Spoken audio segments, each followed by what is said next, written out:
So, in the latest episode of Yugioh VRAINS, we have now had revealed the backstory to Yusaku, and you're either going to be intrigued by his backstory or a little bit underwhelmed, because they've bigged it up throughout the entire series, and it's up to you really to decide how you feel about it. But I feel like it's a strong enough motivation for the actions that Yusaku is taking. If we summarise his experience, when he was a child, he was kidnapped, along with, I think it was 6 people were kidnapped altogether. One of them is obviously going to be his partner, who's everyone told me his name in the last review because I kept forgetting it. I've completely forgot it again. God damn it. So he's definitely the second one. We saw a shot of someone else that is in recovery still. He still hasn't got over the trauma. Whether he'll make an appearance in the series, I'm not too sure, but I think he had purple hair. My screen wasn't very clear when I was watching it. As well, we can assume that Revolver was also involved in the incident 10 years ago. So we have 4 people. So if there was 6, then that means there could be 2 more people out there somewhere that we could get introduced to. We'll have to see. But these children were kidnapped, taken to the facility. They were stuck in this white room, which I noticed didn't actually have a toilet. So how did they go to the toilet in the half a year that we're in there? Let's not get into too much detail with this. But they were stuck in this room, and all that they had in there was a little VR system. So they used to put that on and duel against... They never say what they duel against. They duel against the other kids in the facility. When they win, they're actually denying another person one of their meals. This is stuff that maybe they can like flesh out a little bit more later in the series. There's like a big reveal. Maybe one of the kids knows that every time you beat me, it actually deprived me of food or whatever. But I don't think that's the case. I think they just play against like AIs.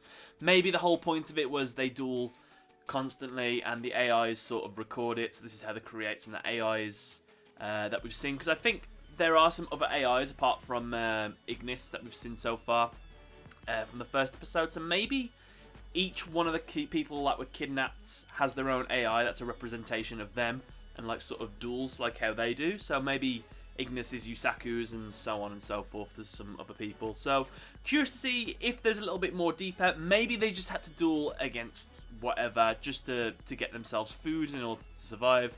But I think that seems a bit lacking. Maybe there's a bit more to it. The story though didn't go exactly where I thought it was going to go. I thought it was going to lead to the fact that Yusaku became like one of the best duelists there because he had to keep winning in order to survive, to have his food. So I thought we were going to like end with him non-stop winning. But it finishes with him losing, and the little AI eye that we see that talks in like a child's voice, which is obviously the voice that spoke to Yusaku as well, says to Yusaku that, well, you're done now, you can go home if you want. So I'm curious to see what that is. Maybe did something break inside of him? Did they discover something from him? So I'm curious to see what that was as well. So this is kind of like a good episode, really. We had a look into the past. We learn a bit more about Yusaku's backstory, but there's still so many more questions that branch off from this that I would love to get solved. And I'm hoping this series is good enough that it will sort of look into things a bit more. Because, yeah, it's clever. I like it. I do like this Yugioh VRAINS series. It's intriguing. It's not just about the duels, even though we do have a 3-episode duel going on at the moment against Zaizen. So, yeah, well, I like it still. I'm enjoying it. It's a good character study, though, as well, of Yusaku. Based on the trauma that he suffered in the past, when he goes back to school as a young kid, he's obviously very distant from the other kids because he's been through this trauma. He's seen these things, he's had to experience these things. He has nothing in common with these other kids. His childhood was... Well, I guess it wasn't really robbed, it was half a year, but still, he can't really, like, sympathise with other kids. He can't really talk to them about normal things, like they're probably talking about, oh, did you see that new episode of whatever on TV? And he's like, no, I was trapped in a facility for almost a year. So you can kind of see why he's so aloof and kind of alone. He's a loner in this series, so that makes sense to his character. He says in this as well, which I think he said in the last episode, that he doesn't need anybody's help. So this is definitely a lesson that Yusaku has to learn eventually about working together with teamwork. I think will be the moral of this story.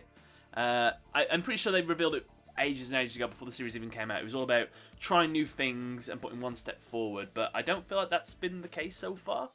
I don't know. Zaizen reveals 2 things in this episode as well. One is that the project that Yusaku was kidnapped for was named the Hanoi Project. Yeah, so the Knights of Hanoi have something to do with this. I'm still going about the theory that the Knights of Hanoi are the good guys and Seoul Technologies are the bad guys. I'm not sure what Hanoi's goal is in the end, but that's something that could be revealed later. So we know that they're connected. As well, Zaizen does have a little piece of information that Yusaku doesn't know about, and that is who the mastermind behind the entire project is. Are we going to get this revealed so soon? I don't know. Maybe we'll just get a name, but not a face. I don't know. Yeah, I'm curious to see who it is, why he did it, and yeah.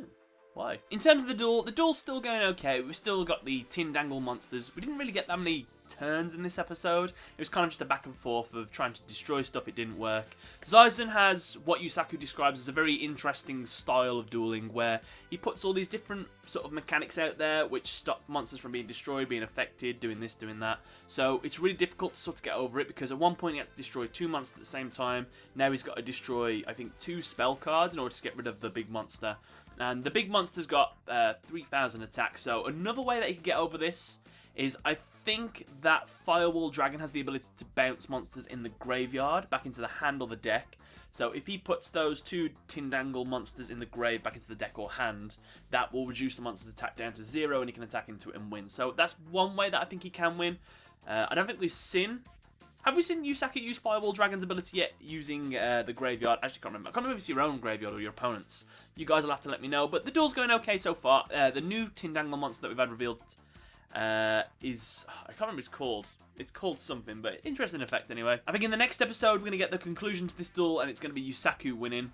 But I'd love to know what you guys think of this duel so far. What do you think of the monsters that we've seen so far? What do you think of the backstory for Yusaku? Was it good enough for you, or did you want a little bit more? On that though, guys, let me know what you thought in the comment section below. Don't forget to leave the video a like, and thanks for watching.